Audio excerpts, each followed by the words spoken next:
환영합니다. 말씀 보시겠습니다. 갈라디아서 1장 6절로부터 10절입니다. 신약성경 302쪽이 됩니다. 갈라디아서 1장 6절로부터 10절까지 봉독해 드립니다. 그리스도의 은혜로 너희를 부르신 이를 이같이 속히 떠나 다른 복음을 따르는 것을 내가 이상하게 여기노라. 다른 복음은 없나니 다만 어떤 사람들이 너희를 교란하여 그리스도의 복음을 변하게 하려 함이라. 그러나 우리나 혹은 하늘로부터 온 천사라도 우리가 너희에게 전한 복음 외에 다른 복음을 전하면 저주를 받을지어다. 우리가 전에 말하였거니와 내가 지금 다시 말하노니 만일 누구든지 너희가 받은 것 외에 다른 복음을 전하면 저주를 받을지어다. 이제 내가 사람들에게 좋게 하랴, 하나님께 좋게 하랴, 사람들에게 기쁨을 구하랴. 내가 지금까지 사람들의 기쁨을 구하였다면 그리스도의 종이 아니니라. 아멘. 4월 10일 프로야구 경기 한 장면을 보았습니다.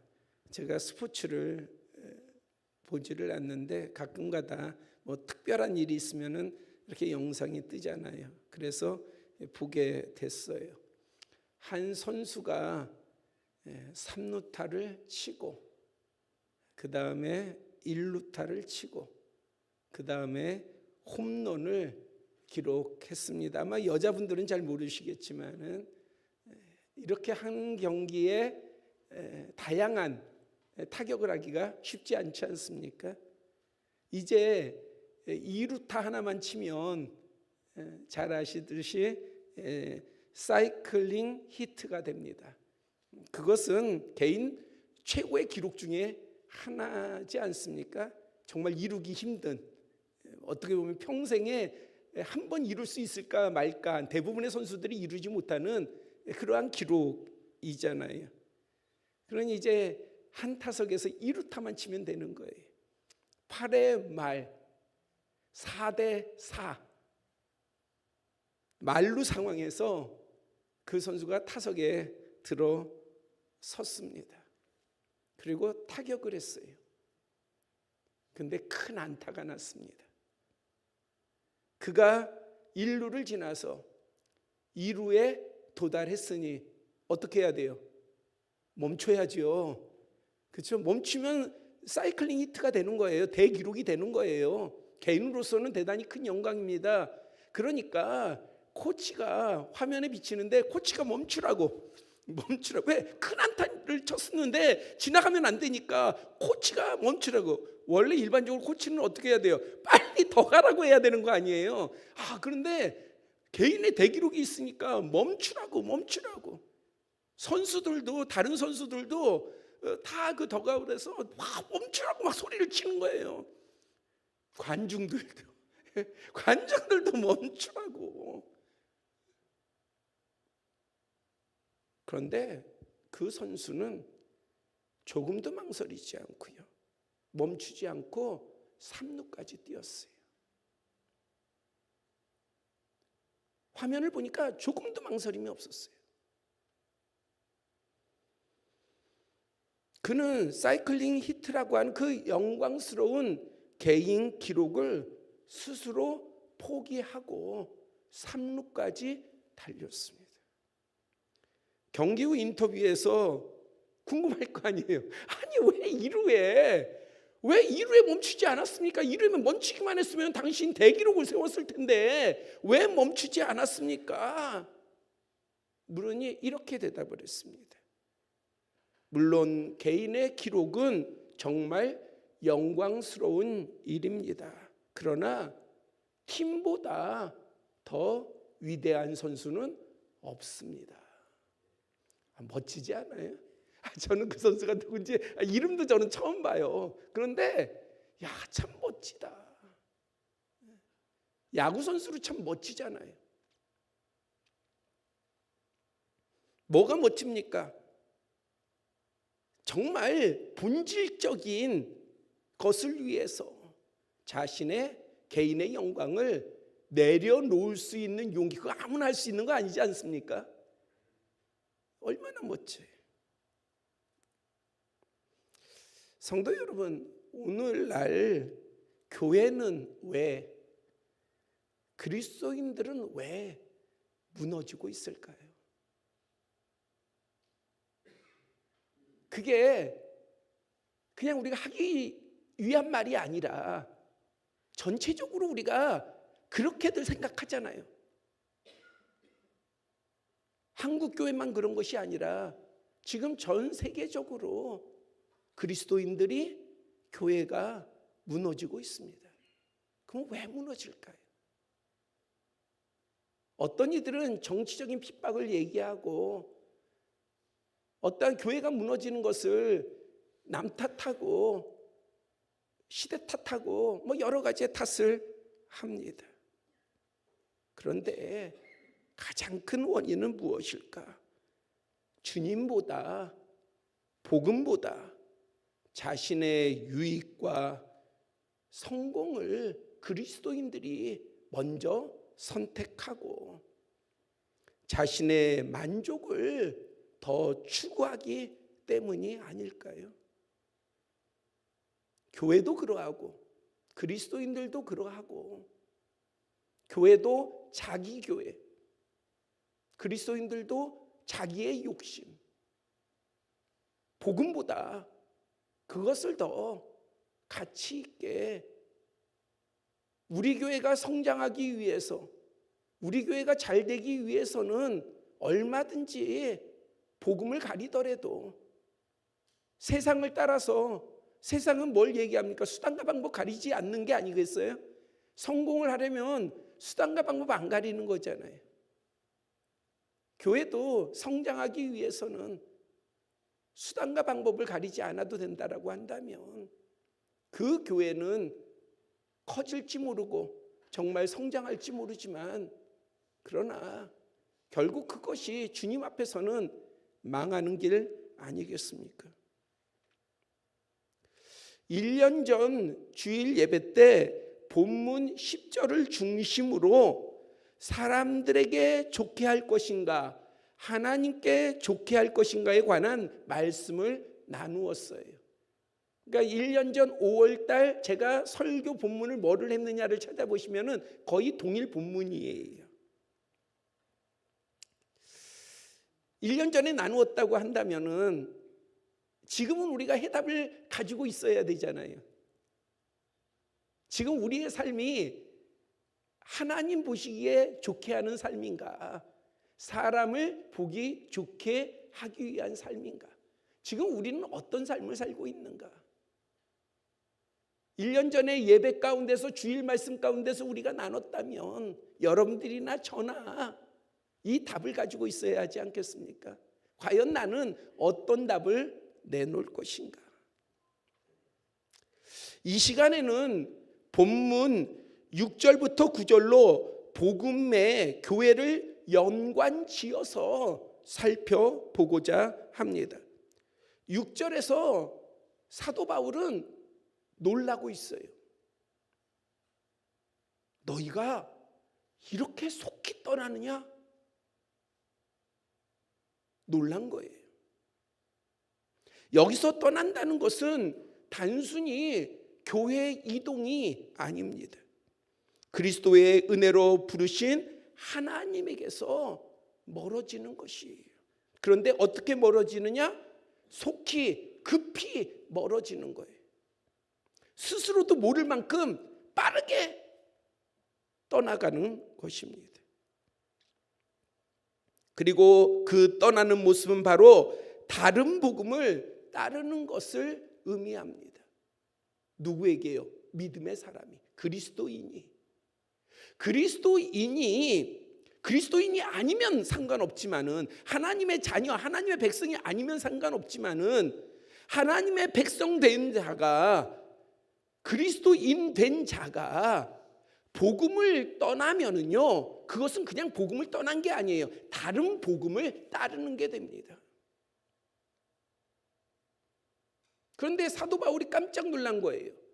야, 너희들이 이렇게 속히 다른 복음을 따라가냐 하는 놀람인 것이에요. 야, 참 이상하다. 너희들의 이 모습이 참 이상하다.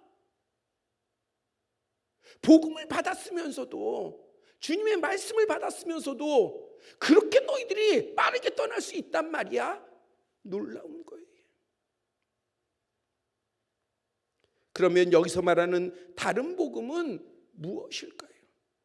들어보면 복음처럼 보이지만 실제로는 복음이 아닌 거예요. 그래서 위험한 거예요. 믿음의 사람이 복음을 떠나서 다른 복음을 따르는 것은요, 비슷해 보이기 때문에 그래요.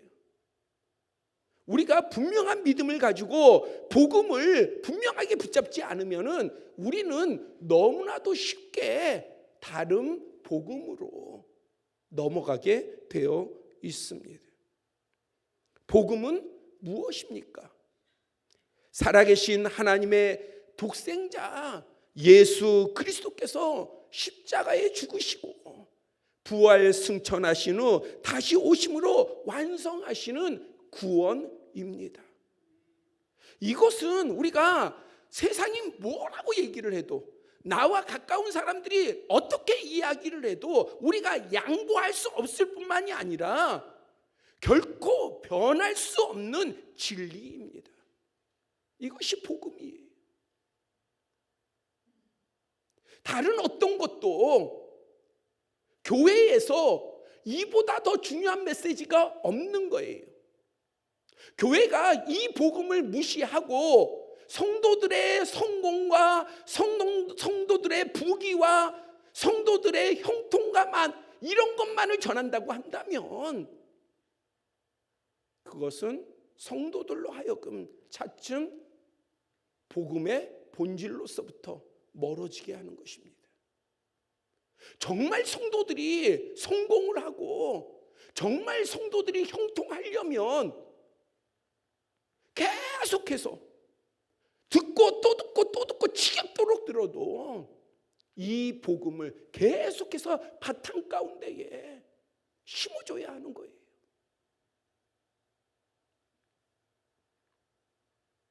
이 복음은 오직 은혜로, 오직 믿음으로, 오직 예수 그리스도로 말미암아 주어지는 구원입니다. 다른 게 없어요. 하나님의 은혜가 있어야 되는 것이고요, 우리의 믿음이 있어야 되는 것이고, 예수 그리스도로 말미암아 세상의 구원을 얻을 만한 다른 이름을 허락하신 일이 없다. 타협이 없는 거예요. 설득이 아니에요. 선포입니다. 누구의 선포입니까? 하나님의 선포예요. 은혜도 그러하고 믿음도 그러하고 예수 그리스도로도 그러하고, 어디로부터 왔습니까? 사람으로부터 온 게 아니에요. 하나님으로부터 온 것이에요.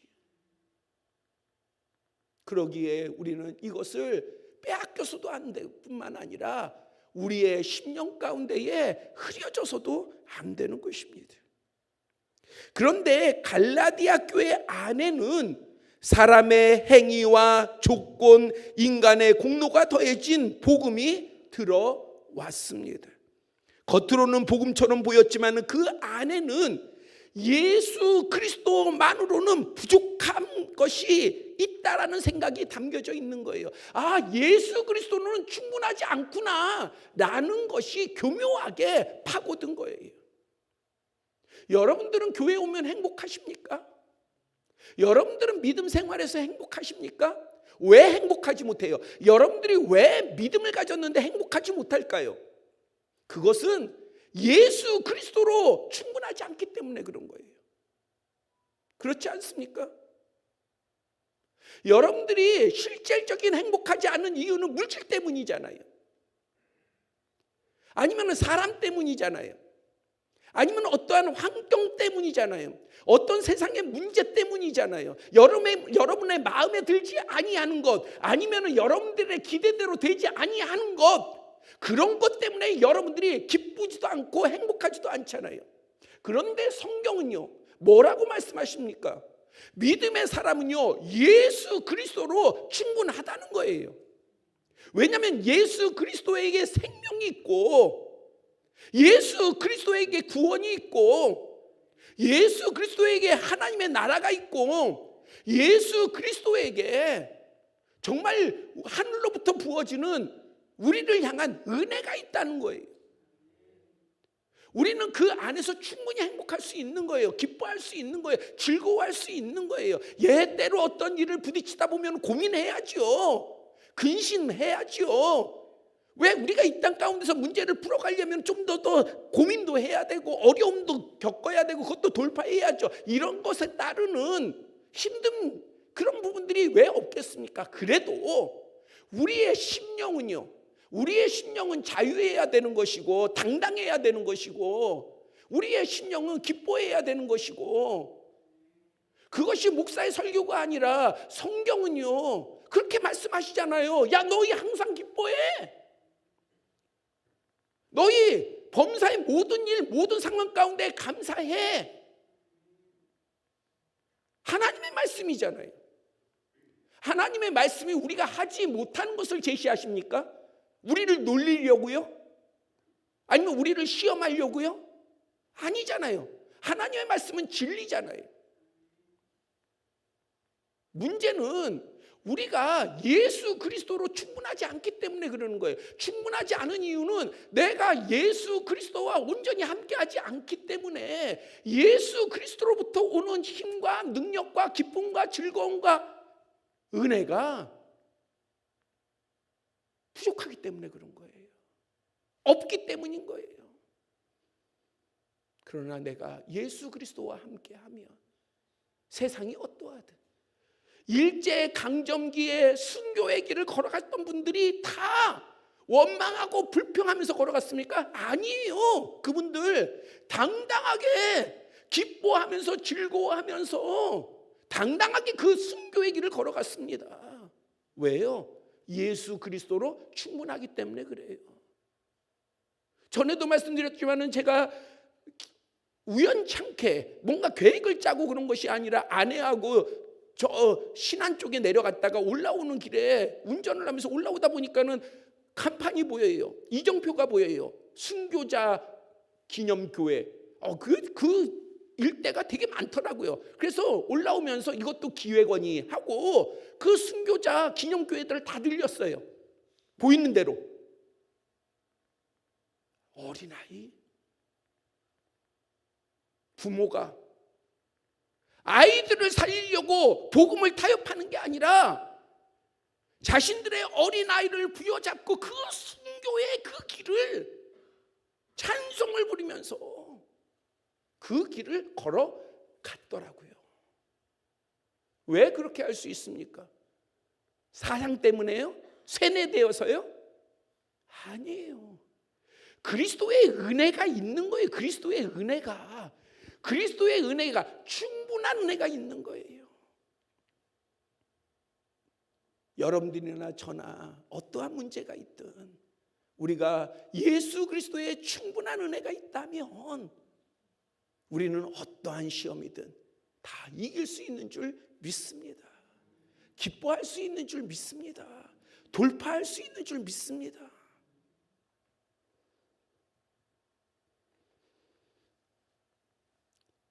복음의 변질은 결코 가벼운 문제가 아니에요. 개인의 믿음을 무너뜨리고 교회를 무너뜨리며 한 번 무너지면 다시 돌이키기 어려운 치명적인 문제입니다. 우리가 이단을 통해서 이러한 것을 너무나도 잘 명확히 보고 있지 않습니까? 그래서 사도 바울은 본문에서 이 사안에 대해 매우 강력하게 경고하고 있습니다. 7절에 결코 예수 그리스도 외에 다른 복음은 없다. 어떤 사람들은 너희를 교란시킨다. 이유는 그리스도의 복음을 변하게 하려 하기 때문이다. 우리를 교란시키는 거예요. 이유가 뭐예요? 복음을 교란시키기 위해서, 변화시키기 위해서, 8절에서는요, 아무리 사도나 어떤 말씀을 전하는 자라 할지라도, 목사라 할지라도요, 담임 목사라 할지라도요, 혹은 그보다 더 하늘로부터 온 천사라도 우리가 전하는 복음, 예수 그리스도 외에 다른 복음을 전하면 저주를 받을 것이다. 9절에서는요, 다시 한번 반복합니다. 만일 누구든지 너희가 받은 것 외에 다른 복음을 전하면 저주를 받을 것이다. 왜 이렇게 강한 어조로 반복했을까요? 그만큼 복음은 절대 바꾸거나 변질시켜서는 안 될 진리이기 때문입니다.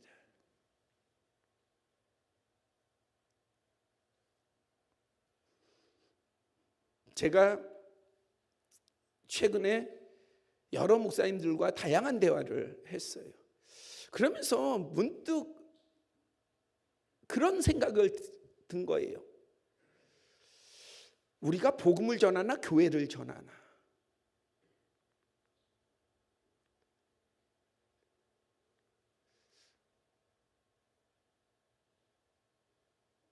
교회는 주님을 위해서 있어요.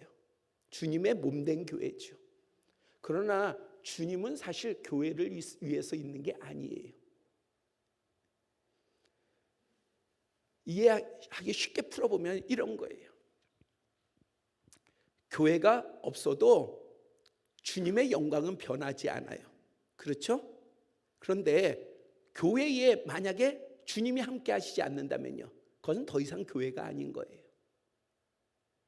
교회가 주님과 함께 하지 않아도 주님은 주님이세요. 그러나 교회에 주님이 함께 하지 않는다면 그것은 교회가 아니에요.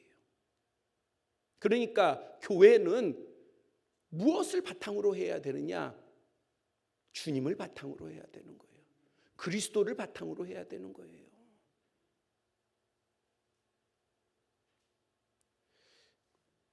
우리가 주보에 아름다운 포도원교회 비전 111을 실시합니다. 그렇게 광고가 매주 나가요. 그렇죠? 이거 보다 더 잘하게 하는 방법이 있어요. 주일날 설교 시간에 제가 계속 말씀 가운데 넣어서 강조하면은 아마 여러분들이 좀 더 자극을 받고 좀 더 기준을 세워서 그러면서 말씀 가운데 여러분들을 비교하면 아마 보다 더 잘 시행이 될 거예요. 그런데 아시다시피 저는 한 번도 설교 시간 가운데에 이것을 언급하지를 않았어요. 설교 시간 가운데. 그것은 몇 가지 이유가 있지만 한 가지는 이 시간이 아까워서요.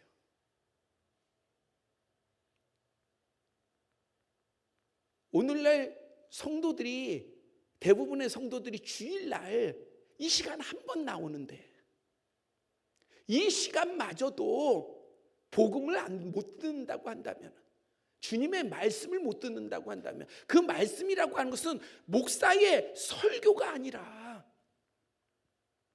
말씀 자체가 저는 힘이 있고 살아있음을 믿습니다. 하나님의, 주님의 말씀 자체가 힘 있고 살아있고 능력 있음을 믿습니다. 역사하는 살아있는 하나님의 말씀임을 믿습니다. 그것은 목사가 전했다고 해서 어떤 목사가 전하면 그것이 힘 있고 어떤 목사가 전하면 힘이 없는 게 아니라 하나님의 말씀은, 하나님의 말씀 자체가 권위 있고 힘 있고 능력 있고 권세 있음을 믿습니다.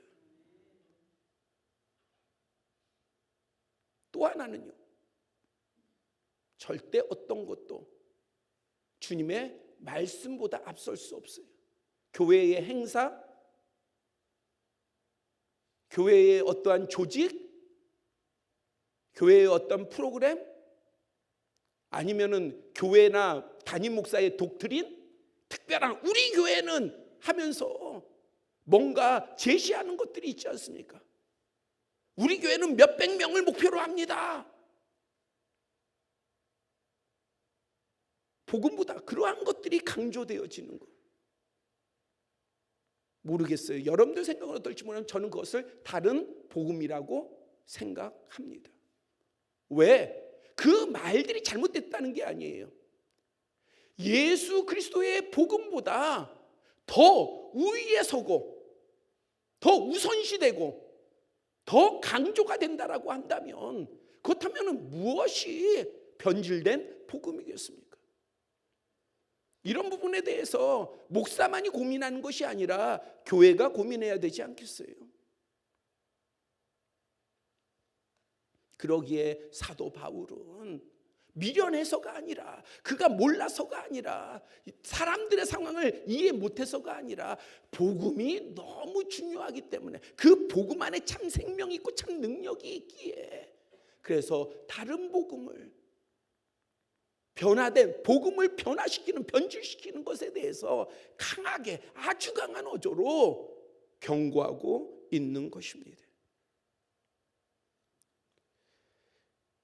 이것은 확실합니다. 예수 그리스도의 복음을 지키고 다른 어떤 복음도 용납하지 않는 것, 이것이야말로 하나님께서 기뻐하시는 길입니다.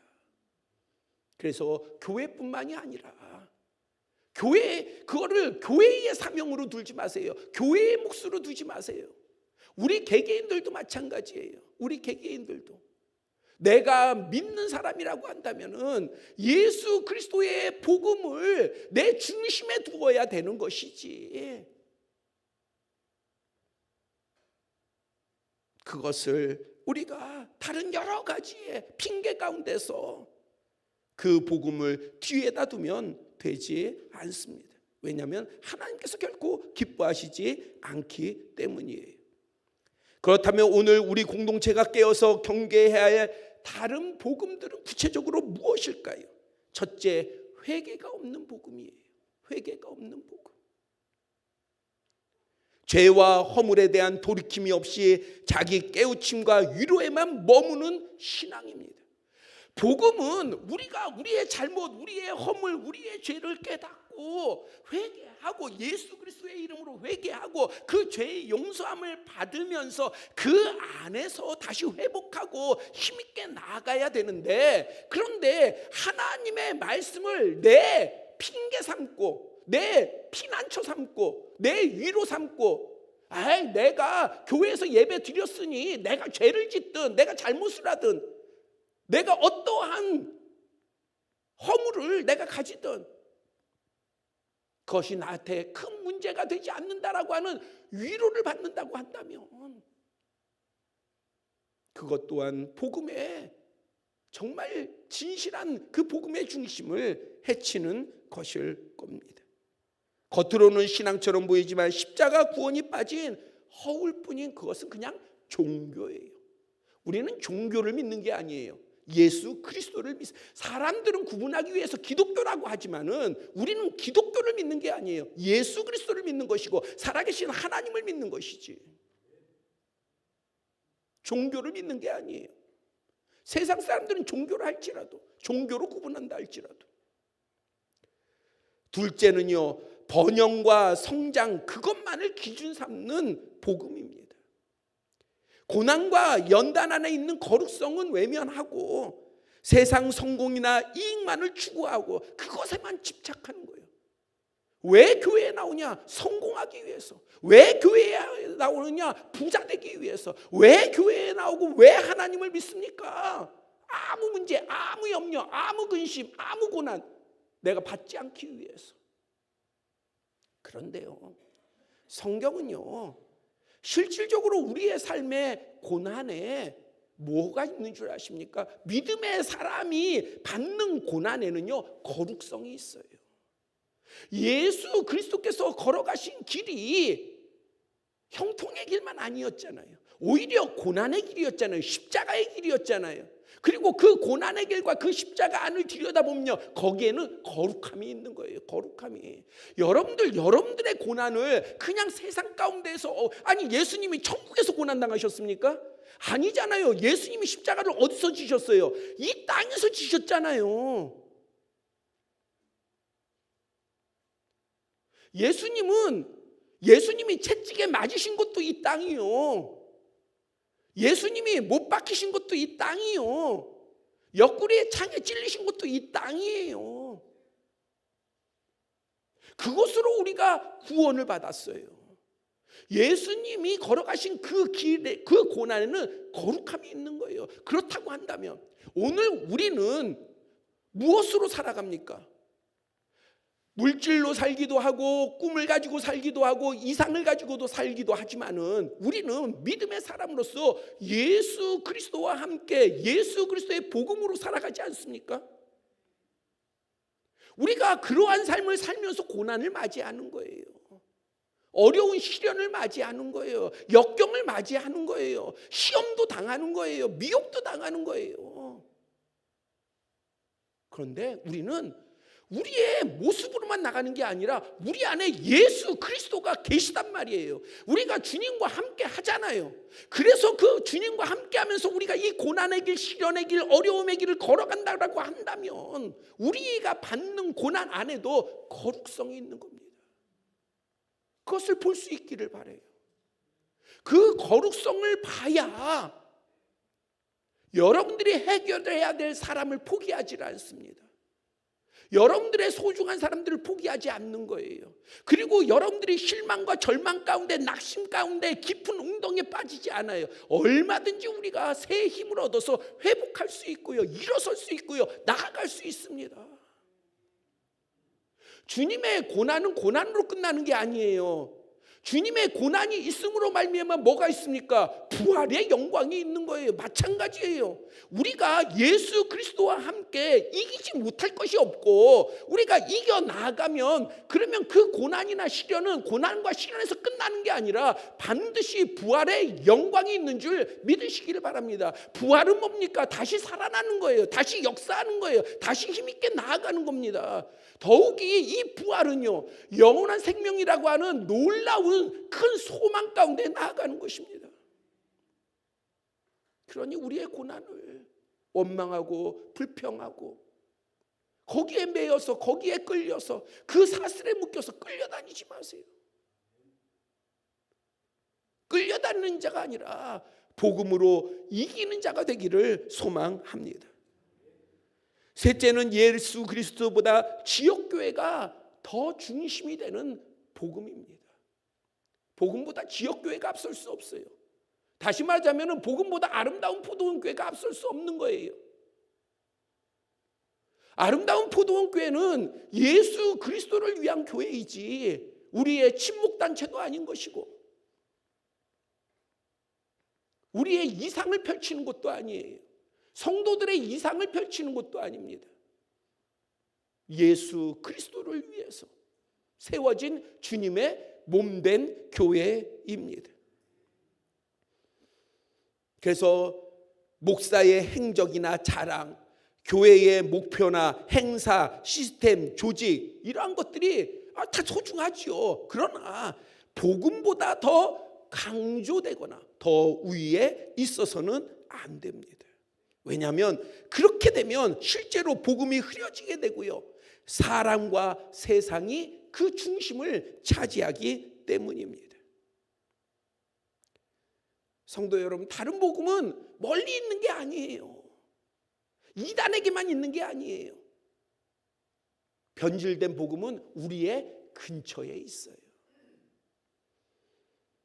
교회 안에 있기도 하고요, 우리의 옆에 있습니다. 때로는 우리 마음밭에 있어요. 회개 없는 신앙, 십자가를 부인하고 외면하는 신앙, 사랑과 물질과 세상 중심의 신앙, 이 모든 것은 틀림없이 다른 복음입니다. 그렇다면 우리 아름다운 포도원교회는 건강한가? 온전히 복음 안에 있는가? 분명 방금 나눈 조항들, 즉 회개와 고난의 십자가와 그리고 예수 그리스도의 중심의 어떤 메시지 등 생각해 보면은 뭐 잘 유지되고 있는 것도 같아요.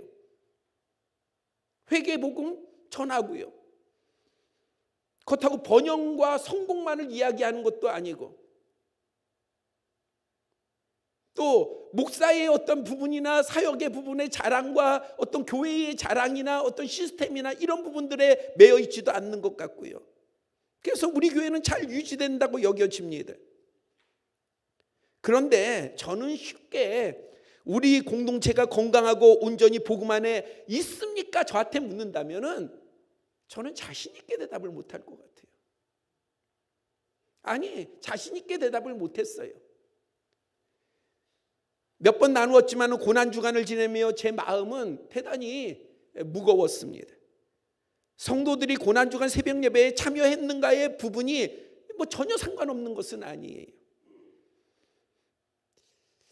그런데 정말 예수 그리스도의 고난을 깊이 기억하며 삶에 새기고 있는가?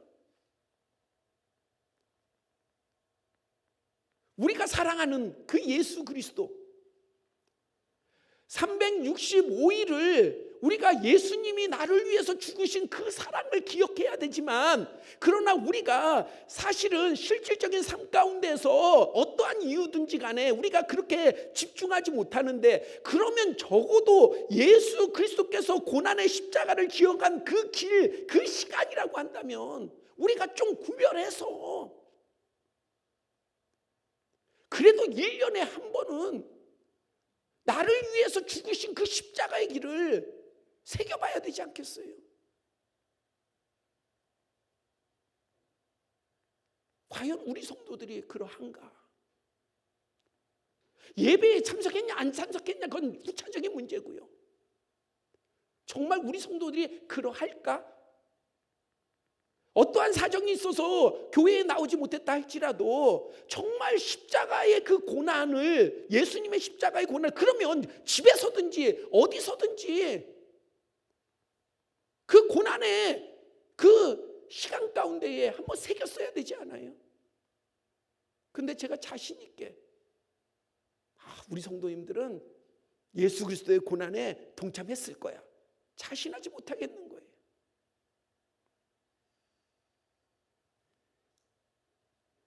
그것은 주님 앞에서 사실 저를 부끄럽게 했어요.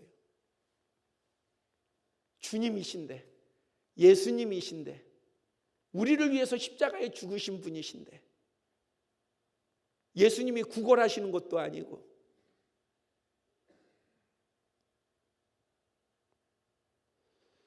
그리고 그 부끄러움의 몫은 여러분들이 아니라 제 몫이에요.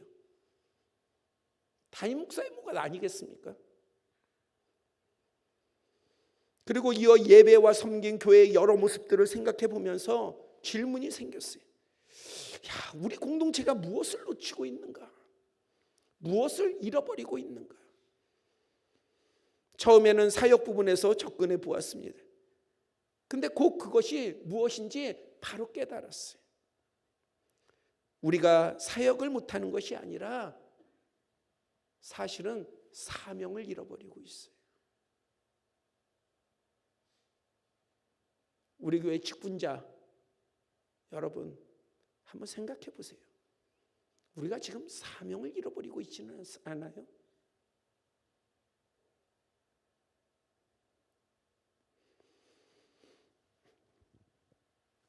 우리 공동체가 처음 어려운 시기를 넘어 교회를 지키고 복음을 전하면서 할 수 있는 대로 이웃에게 우리가 그래도 섬길 수 있었어요. 재정이 충분했습니까? 아니잖아요. 우리의 여건이 좋았습니까? 아니잖아요. 진짜 힘들었잖아요. 재정은 재정대로 부족했고 우리의 모든 상황은 열악했어요. 그런데 우리가 그거 염려와 근심과 거기에 끌려서 온 게 아니에요. 우리가 그것을 함께 다 돌파했습니다. 만약에 저한테 묻는다면 무엇으로 돌파했습니까? 라고 묻는다면은 목사의 리더십이라고 얘기 안 해요. 여러분들의 사명감 때문이라고 저는 답할 거예요. 예, 여러분들에게 사명감이 있었어요. 살아있는 사명감이 있었어요. 그런데 이제 우리 교회에 재정의 문제가 어떤 상황의 문제가. 왜 이 정도면 우리 만족합니까? 만족할 수 있어요.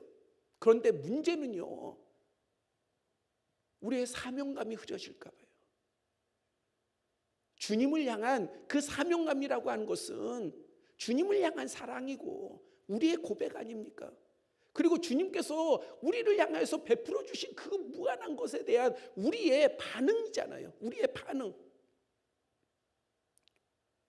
요한계시록 2장 3장 4절은요, 7교회 중에 서아시아의 7교회를 향한 편지인데 그 중에 첫 번째 교회가 에베소 교회예요.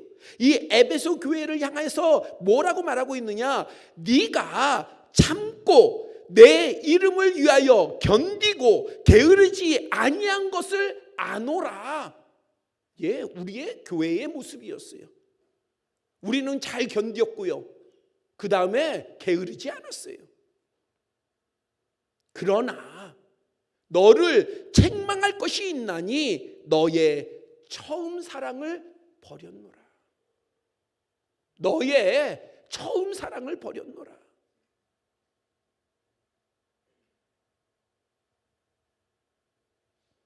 우리 교회의 첫사랑은 우리의 주님을 향한 사명감이라 저는, 만약 그것을 말하라고 한다면 저는 그것으로 말하겠어요. 복음은 부름과 동시에 보냄입니다. 사명입니다. 믿음의 성도나 교회는 변질된 복음을 용인해서도 안 되지만은 그것으로 끝나서도 안 되는 거예요. 우리 교회 복음 변질되는 거, 복음을 변화시키는 거, 우리는 안 해. 그거 취급 안 해. 우리는 그것으로부터 떳떳해. 우리는 그것으로부터 온전해. 그러면 그것으로 끝나는 거냐? 아니에요. 우리가 그렇게 복음을 지켰으면 이제 복음의 열매를 맺어야 되지 않겠습니까? 그 열매를 맺는 것은 바로 사명을 감당하는 거예요. 이것은 여러분들에게 뭔가 육체적으로 뭘 하라고 요구하는 것이 아니에요. 여러분들의 첫사랑을, 주님을 향한 첫사랑을 회복하라는 거예요. 여러분들이 가졌던 주님을 향한 그 열정을 회복하라는 거예요. 그 마음이요, 그 사랑이요.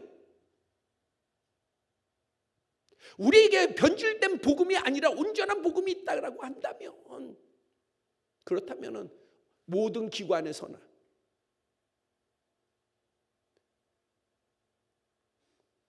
어떠한 구역에서나 우리 교육기관에서나 청년부도 마찬가지예요. 청년부도 변하지 않는 게 있어요. 복음이 중심이지 사람이 중심이 아니에요. 복음이 없이 커지기만 한다라고 한다면 그렇다면 무슨 청년부가 필요 있겠어요? 복음이 중심이어야 청년부가 주님 앞에 살아있는 청년부가 되지 않겠어요?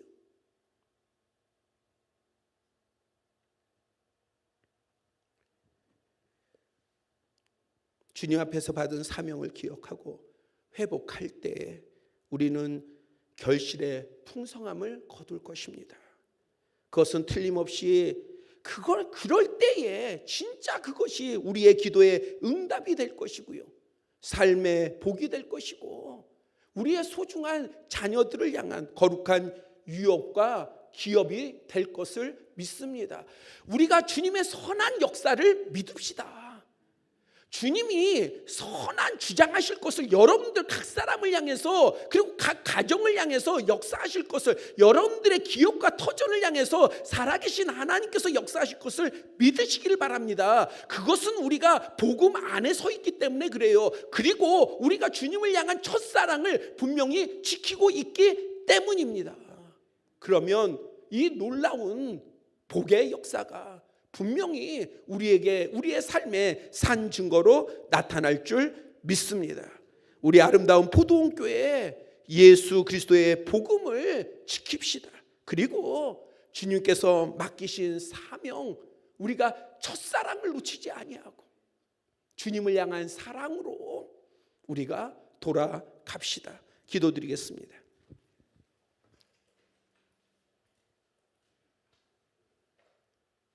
아버지 하나님, 우리가 부활의 소망을 갖습니다.